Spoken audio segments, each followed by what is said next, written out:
Boy, they try to destroy you with the pop-ups, huh? Nah, y'all not finna stop what's about to go down. We about to talk about y'all boy Bron. Dude, when he get his ass kicked, always something's always wrong with him. My hamstring. He come to the podium with his hand wrapped. After Golden State spanked that ass. My wrist. Something wrong with my hand. Remember that? It was Golden State or the Celtics. One of them had banged him bad.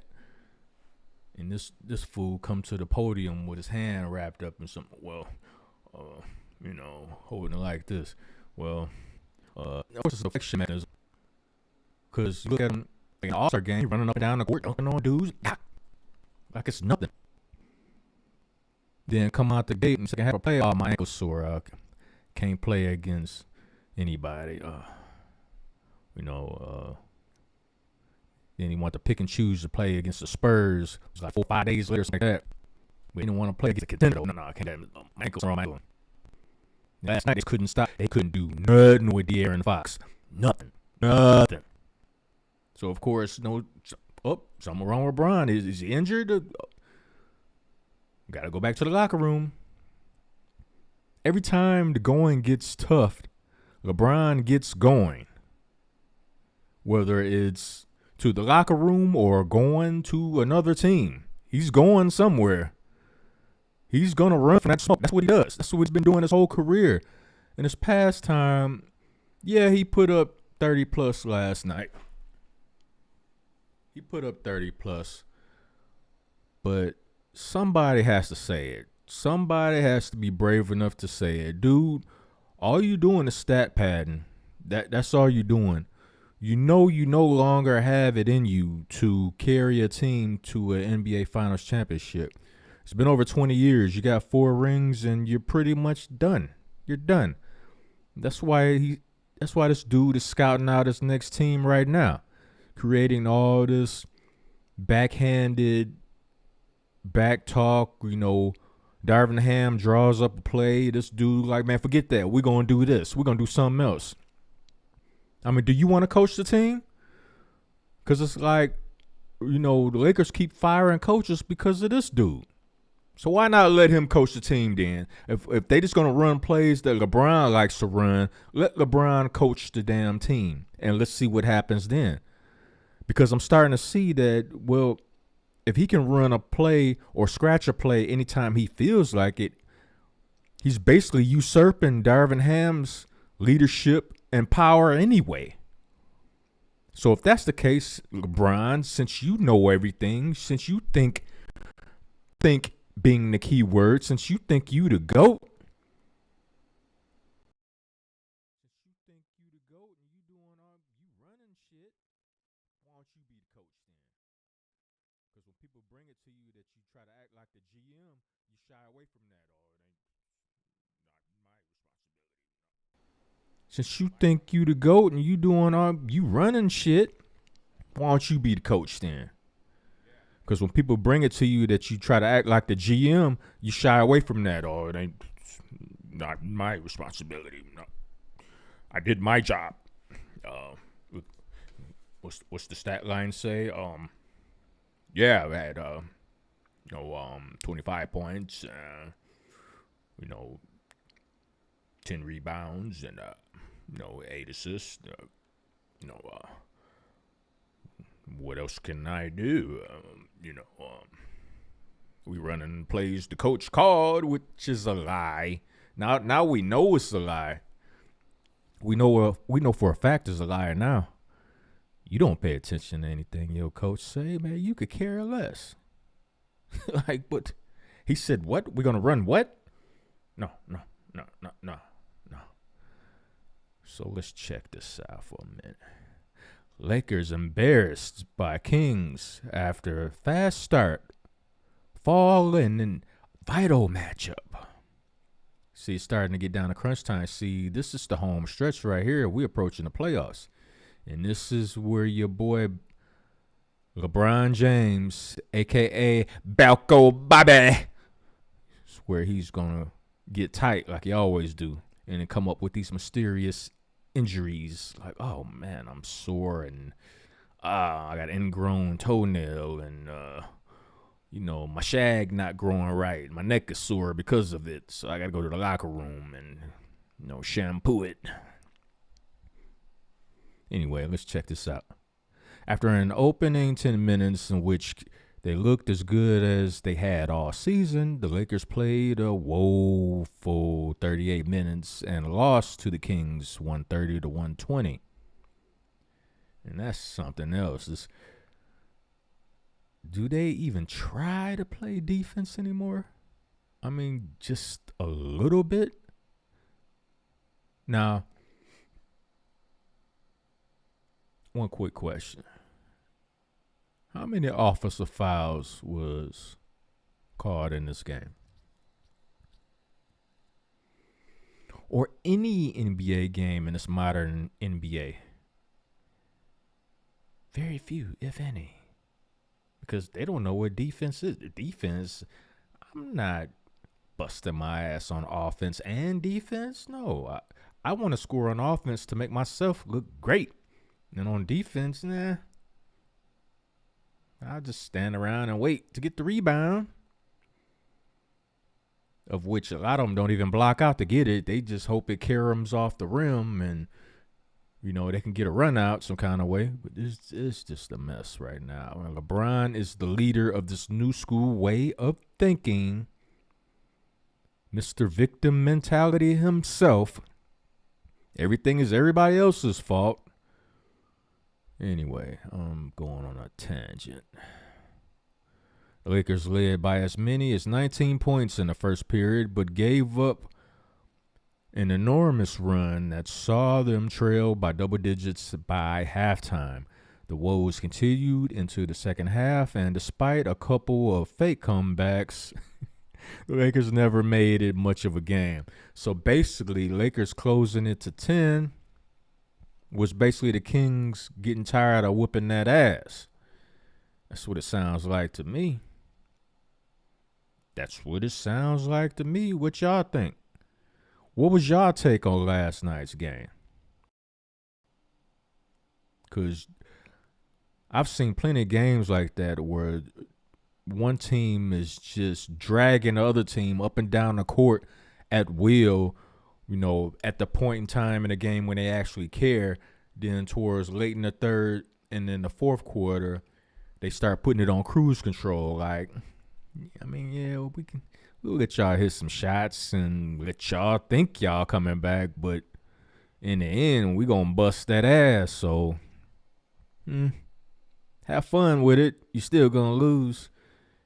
And that's exactly what that game entailed. And that's why LeBron does the LeBron thing and comes up with these mysterious injuries and owies. Like, something don't feel right. Because dude got tired of getting his ass whooped. And the first thing he started doing was looking around to who he could blame it on. Because it's getting to be tiresome that every time you turn around and the Lakers lose, the blame solely goes on Darvin Ham. It gots to be the Ham's fault. And if I was Darvin Ham, I think I would quit. I would resign. But see, the problem from a business point of view, I don't think he would get the money in his contract if he was to resign. I mean, not that he needed, but, you can never have too much money. You can never be like, nah, I don't care about a few million. Yeah, yes, you do, man. And it's okay. It's okay. It's, everybody like money. But from a pride and principle standpoint, I think I would quit. Like, okay, dude, I'm calling plays. You usurping my power. You got me out here looking lame. Like I ain't got no power whatsoever. I can't tell you shit. So therefore, if I can't tell you shit, you coach this damn team. Because we basically running your plays anyway. And running your plays got us with the record we have right now. straddling 9 and 10 seed, looking at the play-in, only to probably lose in the play-in. And if we get lucky enough to squeeze past a team in the play-in, the Lakers just gonna get swept in that first round matchup. It don't even matter who it is. I think just about anybody in the West that plays the Lakers in the first round, it's gonna sweep them out of the building. Like get out of here. It's like a gnat at the barbecue. You just slap them on. Like, man, go ahead with that. Because right now the Lakers is just a nuisance. They're annoying, and LeBron is leading the way with the annoying aura that comes out of that organization nowadays. It was never like that under Kobe. Kobe was a dog. He came to get it, night in and night out. Just like Mike in the All-Star game. We ain't finna just run around looking pretty. I mean, we can mess around a little bit in the first half, but when the second half come, lockdown, we trying to win. We trying to bust their ass. I don't care who on the other side or on other side of the sideline. We coming to get it. Nowadays, these dudes follow LeBron's lead. Like, oh, this is just the All-Star game. And that type of thought process has festered and been a problem in the regular season now. Because now you got guys just like, okay, as long as we find a way to get into the playoffs, then we're okay. We don't have to really bust our ass all the time. What you think this is, Tom Thibodeau? We ain't got to run ourselves in the ground. As long as we get in the playoffs, we good. But y'all never as good as y'all think y'all are. Because y'all get in the playoffs thinking, well, as long as we get there, we can go on a road and beat any of these teams. And then, mysteriously, consequentially, we happened to run into the Denver Nuggets last year. But Denver's, they're a fake playoff team. Yeah, they had a good regular season, but we can beat them. And you didn't beat them not one damn time. Got your ass swept out the building. Swept so bad, they put you in a dustpan and walked you out to the trash. Here lies the Lakers in this dustpan, dumped in the dumpster. And that's the same road they're traveling down this year. Because LeBron don't want to listen to nobody. He done got too big-headed. Literally, Barry Bonds big-headed. That's another story, though. Ironically, people would always talk about how big Barry Bonds' head got, and look how big LeBron's head done got. I remember how he looked when he came in the league. Yeah, you gain weight in the face as you get older, yeah. But in my humble opinion, he has that Barry Bonds head.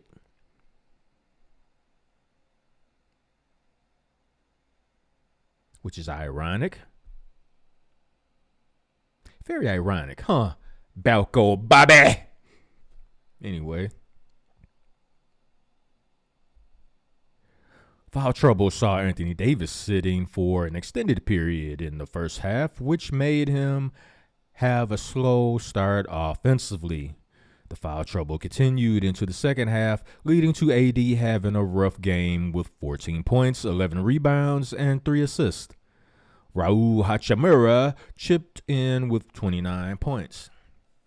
LeBron James dished out 13 assists along with his 31 points, but he left the game with 4 minutes to go, limping off the floor and walking gingerly back to the locker room. He did not return. Of course not, because that's his way of pouting his ass out of the game. That's all it was. That's all it was. This dude pouted himself out of the game. We're losing.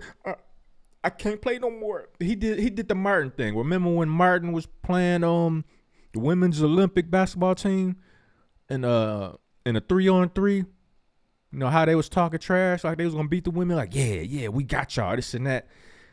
Then when the women came out there and started busting their ass, all of a sudden, Martin was like, hey, just follow my lead, follow my lead. Ah, ah, ah, ah, ah, ah. That's what LeBron did. He did the Martin. He did the Martin. And he's good for that. He's good for that. He's known for that if you pay attention and you objectively watch him. You listen to the things he say and how he acts. If you have any objectivity, not like Shannon Sharp, not like Nick Wright, not like Kendrick Perkins, not like them type of dudes who have absolutely no objectivity when it comes to LeBron James.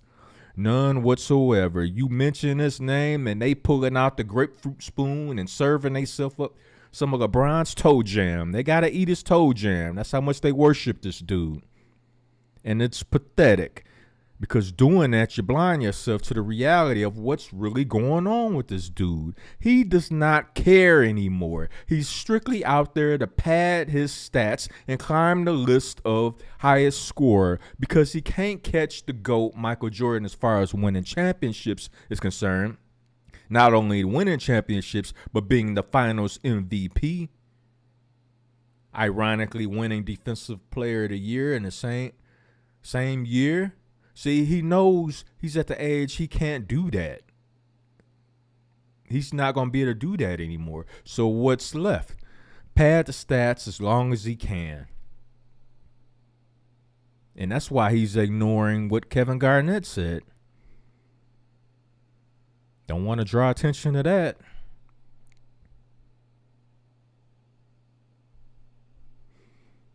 Both teams came out of the gate fired up, leading to a fast-paced start. Austin Reeves exerted himself early, scoring 5 of the first 10 points for the team. A 16-4 scoring run propelled the Lakers to a dominant 11-point lead. They kept their foot on the gas, making the Kings work for their shots, which were not falling.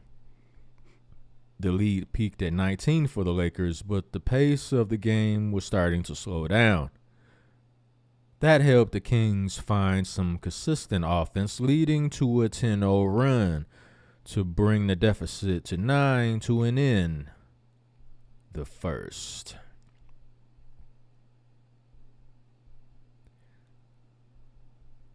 The second quarter began with the Kings continuing to establish the momentum they had gained, while the Lakers were starting to look like they needed a major boost of energy to find their shots again. With about 8 minutes left in the quarter, LeBron threw down an epic dunk, which injected life into the arena, but it didn't matter because it was only a 3-point lead for LA. Former Laker fan favorite Malik Monk was up to 17 points, which was huge for the Kings to keep their surge going. The home team was looking very lackadaisical and discombobulated, having lost whatever superpowers were working for them in the first quarter. There was nothing positive to take from the rest of the quarter for the Lakers, as the Kings responded as perfectly as possible, at one point drilling 14 straight shots, a 54-20 run in total dating back to the end of the first quarter put the Kings up by 15 at halftime.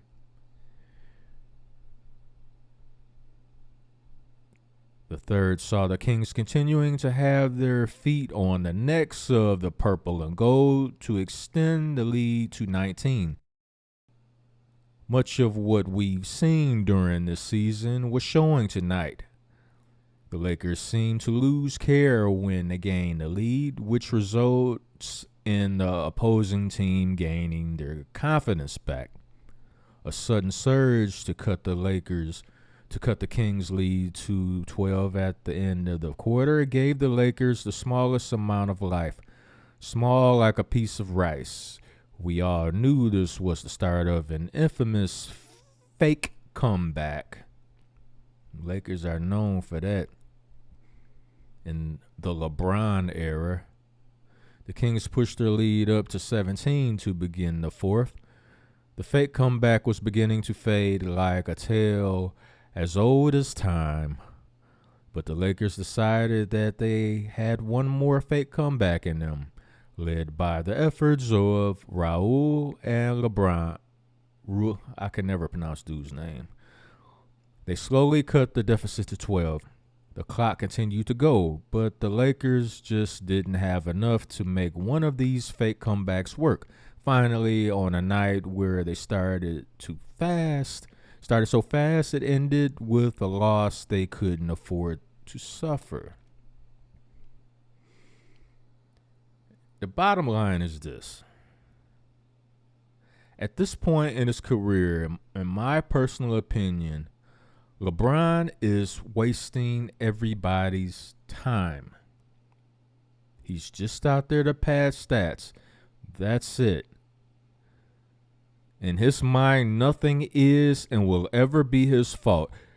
He will never point the thumb. It's always going to be the index finger going outward towards the coach, his teammates, the fans, the GM, Jeannie Buss, and whoever else he can point the finger at, as long as it's not pointed towards him.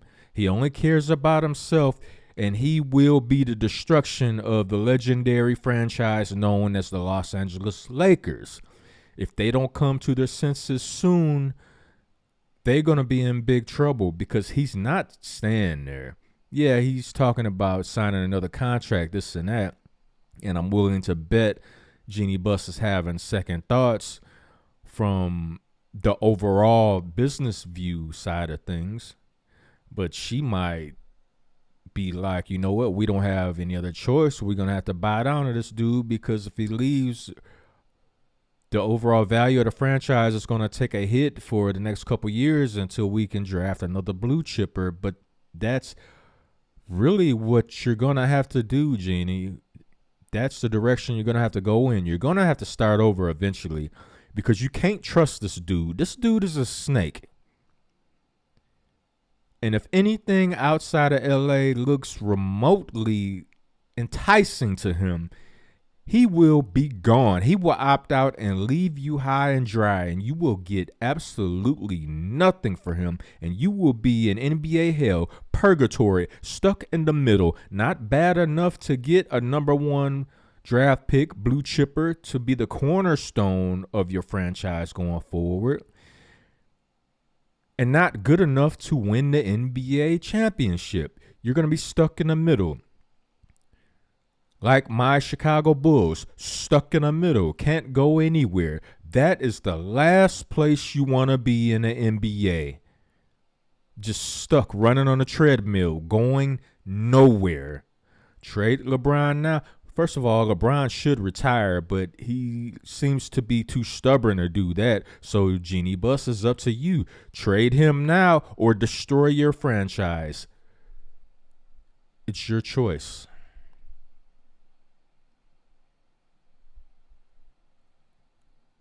And with that being said, this is Uncut Sports. No feelings, and I am out.